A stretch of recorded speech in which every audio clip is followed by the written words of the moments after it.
Welcome back, everyone. Today I have another interesting story to share with you. Let's dive right in. In the days before Israel had a king, there was a man named Elkanah. He lived in the hill country of Ephraim and was faithful in worshiping the Lord.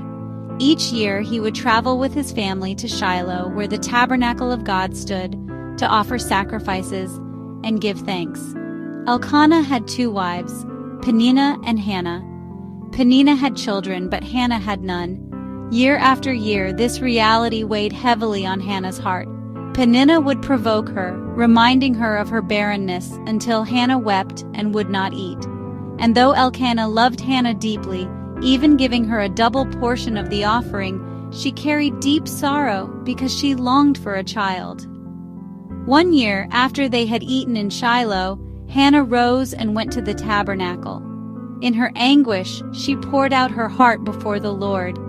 Through her tears she prayed, O Lord Almighty, if you will only look upon your servant's misery, and remember me and not forget your servant, but give her a son, then I will give him to the Lord for all the days of his life, and no razor will ever touch his head. She prayed silently, her lips moving but her voice not heard. Eli the priest saw her and thought she was drunk, but Hannah answered, Not so, my Lord. I am a woman deeply troubled. I have been pouring out my soul before the Lord.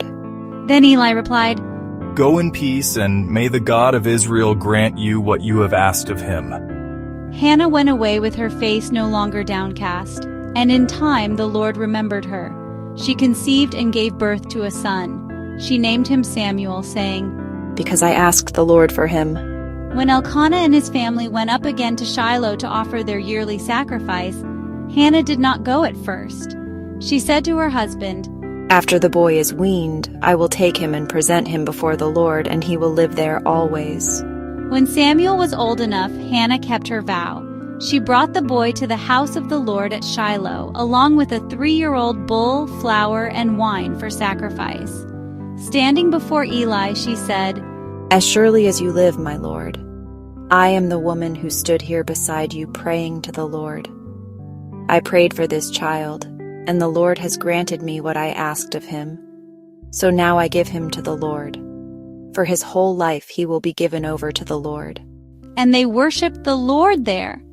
The story of Hannah and Elkanah reminds us of the power of persistent prayer, faith, and keeping our promises to God.